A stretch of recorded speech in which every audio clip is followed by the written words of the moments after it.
जिंदगी बदलने के लिए एक रात ही काफी होती है। एक रात ने रौनिक की जिंदगी बदल दी थी। दर्द की वजह से उसकी आंख खुली। उसे धुंधला नजर आ रहा था। वो एक छोटी सी झोंपड़ी में था। उसे एक चेहरा दिखाई दिया। एक खूबसूरत सी लड़की उसके पास बैठकर कुछ कर रही थी। रौनिक ने उठने की कोशिश की। हिलना मत, लेटे रहो। तुम्हारे माथे पे गहरी चोट आई है, मैं तुम्हें स्टिचेस लगा रही हूँ। रौनिक ये सुनकर एकदम डर गया। उसके चेहरे पर डर देखकर आशा ने एकदम से उसका हाथ पकड़ा। डरो मत, विश्वास करो, मैं डॉक्टर हूँ। चलो आंखें बंद कर लो। आशा की आंखों में विश्वास था। पता नहीं क्यों, लेकिन रौनिक को उस पर विश्वास करने का मन हो रहा था। रौनिक ने आंखें बंद की और बस 5 मिनट में आशा ने अपना काम पूरा कर दिया। दर्द हुआ? नहीं, मुझे तो समझा भी नहीं कि तुम जख्म सी रही हो। You are too good, thanks. तुम पूरी रात बेहोश थे। अब अचानक से घूमने फिरने मत लगना। तुम्हें कम से कम 2 दिन आराम करना चाहिए। ये लो, ये काढ़ा पियो। लेकिन मैं यहाँ कैसे? तो क्या तुम्हें कुछ भी याद नहीं? रौनिक ने अपनी आंखें बंद कर ली और याद करने की कोशिश की। वो अजीब सी धुन, वो ज्योमेट्रिक सिंबल।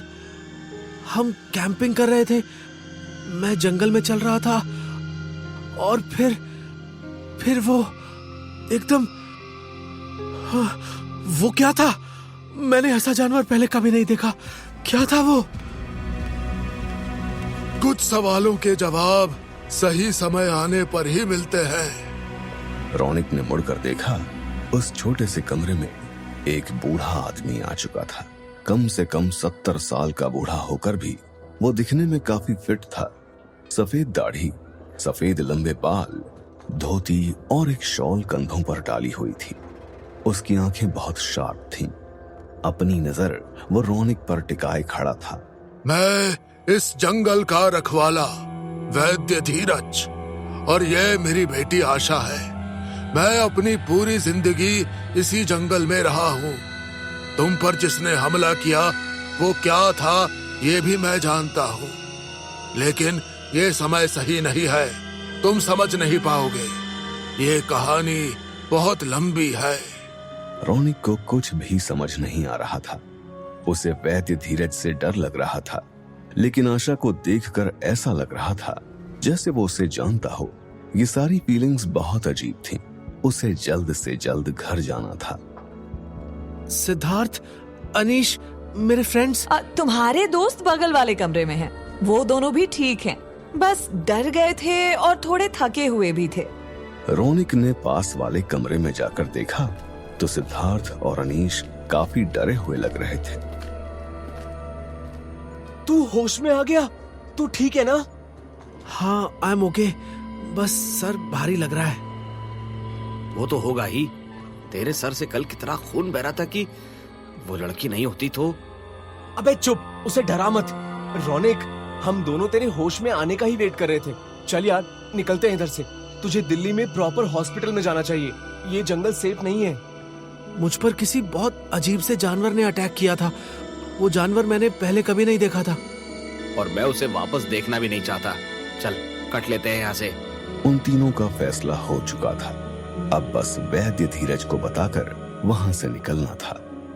वैद्य जी, आपने और आशा ने मुझे सही समय पर बचा लिया, वरना शायद मैं जिंदा ही नहीं बचता। So thank you so much. I am very grateful. अब हम तीनों आपको और तकलीफ नहीं देना चाहते। हम जल्द से जल्द अपने घर दिल्ली जाना चाहते हैं। हम चलते हैं। नहीं, ये सही समय नहीं है यहाँ से जाने का। कल पूर्णिमा की रात थी। अगले 2 दिन बहुत मुश्किल है। तुम्हें यहीं रुकना होगा। जंगल तुम्हारे लिए सुरक्षित नहीं है। डोंट वरी अंकल, हमारे पास मैप्स हैं। मोबाइल में हम जीपीएस नेविगेट करके रास्ता ढूंढ लेंगे। जंगल से बाहर निकलते ही हमें टैक्सी या बस मिल जाएगी। So don't worry. गलती कर रहे हो, तुम्हें वापस आना पड़ेगा। उस बूढ़े आदमी की बातें अजीब थीं। यहाँ से निकलना ही ठीक है, रौनिक ने सोचा और एक आखिरी बार मुड़कर आशा की ओर देखा। दोनों की आंखें मिली और कुछ अजीब सी एनर्जी रौनक को फील हुई। उसने अपने आप को सोचने का समय नहीं दिया और वो तीनों वहां से निकल गए और जंगल में चलने लगे। थैंक गॉड हम लोग वहां से निकल गए। आई मीन अंकल अच्छे थे लेकिन थोड़े अजीब भी थे। मुझे तो ये जंगल ही कुछ ठीक नहीं लग रहा। यहाँ आना was a bad idea guys. सबसे पहले अपने कैंप की तरफ जाते हैं। अपना सारा सामान वहीं पर पड़ा है। सामान लेते हैं और फिर जंगल से एग्जिट ले लेंगे। हाँ मैंने मैप्स चालू किया है। बस 5 मिनट का रास्ता है और कैंप साइट से जंगल से बाहर जाने के लिए बस आधा घंटा लगेगा। That's it. Great, let's leave. Raunak, Siddharth और अनीश कैंप साइट की तरफ चलने लगे। रौनक का मोबाइल, वॉलेट, आईडी कार्ड्स, सारा इंपॉर्टेंट सामान वहीं पर था।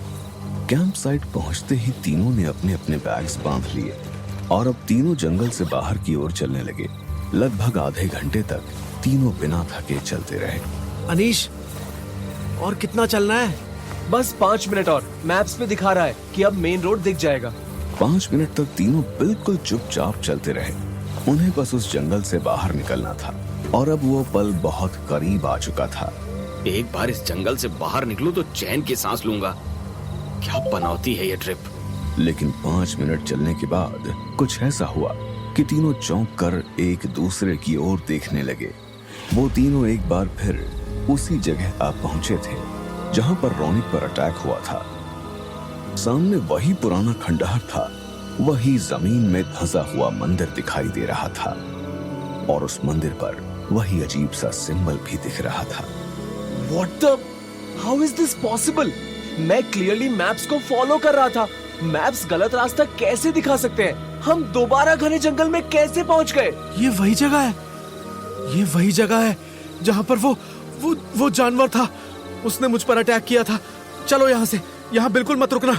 It's not safe. और तीनों तेजी से उस जगह से निकल गए, बिल्कुल दूसरी दिशा में। कुछ देर चलने के बाद फिर से वो तीनों उसी जगह आ पहुंचे। एक बार फिर उनके सामने वही खंडहर था, वही सिंबल था। ये क्या हो रहा है guys? That is not normal. This is a fucking trap. इस जंगल में हमारा नहीं, नेचर का राज है। यहाँ हमारे गैजेट्स काम नहीं करेंगे। यहाँ वही होगा जो ये जंगल चाहेगा। This jungle is alive and it is watching our every move. Raunak की बातों से सिद्धार्थ और अनीश को झटका लगा। रौनक कुछ अलग सा लग रहा था। उसे इतना शांत उन्होंने पहले कभी नहीं देखा था। शाम होने तक वो तीनों चलते रहे।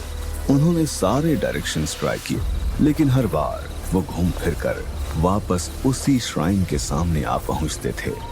गाइस, सूरज डूब रहा है। अब कुछ ही देर में सारा जंगल अंधेरे में डूब जाएगा। अब तो हमारा यहाँ से बाहर निकलना लगभग इम्पॉसिबल है।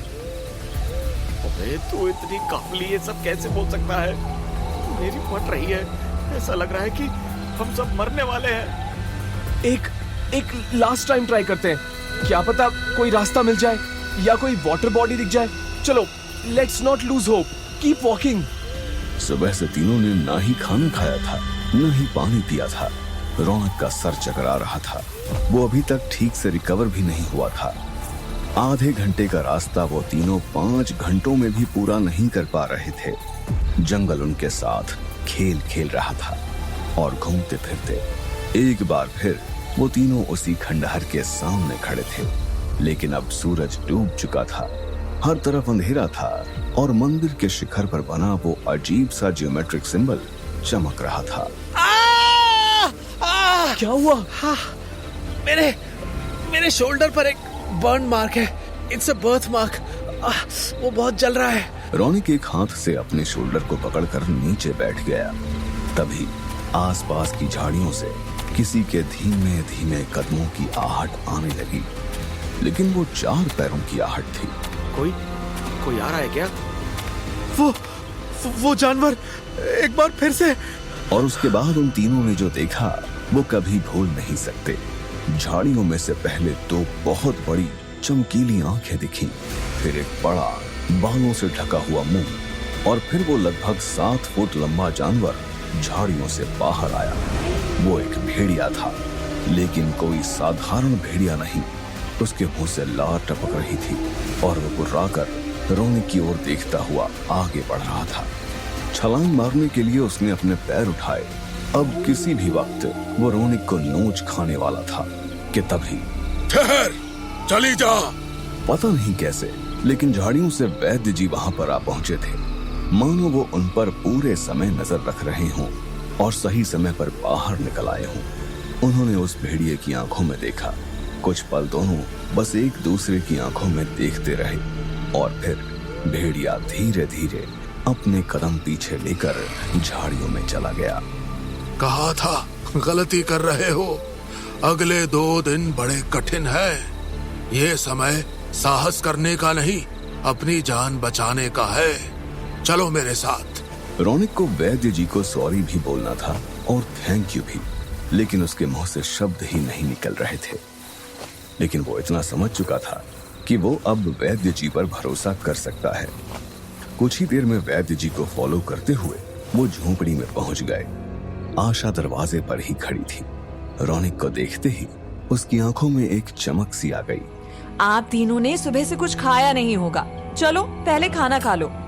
आशा ने चुपचाप खाना परोसा और तीनों बस टूट पड़े। बस दाल चावल और कोई सब्जी थी। रोनिक ने एक निवाला खाया और अपने आप उसकी आंखें बंद हो गई। उसकी आंखों के सामने अंधेरा सा छा गया। उसे कुछ दिखने लगा, लाल रंग, किसी के हंसने की आवाज और ये टेस्ट। ये खाना उसने पहले भी खाया था। इस टेस्ट को वो पहचानता था। क्या हुआ, खाना अच्छा नहीं लगा? आशा के सवाल ने रोनिक को होश में लाया। हाँ, नहीं, खाना बहुत अच्छा है। तो फिर तुम खा क्यों नहीं रहे? कुछ नहीं, बस थोड़ा चक्कर सा आ रहा है। कोई बात नहीं, अब तुम यहाँ सुरक्षित हो, आराम से खाओ। आशा, थैंक यू। आशा रोनिक को देखकर मुस्कुराई और अंदर चली गई। रोनिक को उसे देखकर एक अजीब सा अट्रैक्शन फील हो रहा था, लेकिन पिछले कुछ घंटों में उसके साथ इतना कुछ हुआ था कि वो किसी भी फीलिंग को ठीक से समझ नहीं पा रहा था। खाना खाने के बाद वैद्य धीरज ने रोनिक और उसके दोस्तों को अपने पास बिठाया। देखो, मैंने तुम्हें उसके चंगुल से बचा तो लिया, लेकिन खतरा अभी तक टला नहीं है। जिसने तुम पर हमला किया वो बस एक नौकर है। उसका मालिक अभी भी इस जंगल में घूम रहा है। तुम्हें अगर इस जंगल से बाहर निकलना है तो तुम्हें एक सुरक्षा कवच की जरूरत है। सुरक्षा कवच? लेकिन वो कवच कैसे मिलेगा? तंत्र उपासना। रोनिक ने ऐसा नजारा कभी नहीं देखा था। उस अंधेरे कमरे में बस एक दिया जलाया गया। कमरे के बीचों बीच एक सर्कल बनाकर वैद्य ने रोनिक को उसमें बिठाया। ये इंसानी खोपड़ी, ये कुमकुम, ये अजीबो गरीब निशान देखकर घबराओ मत।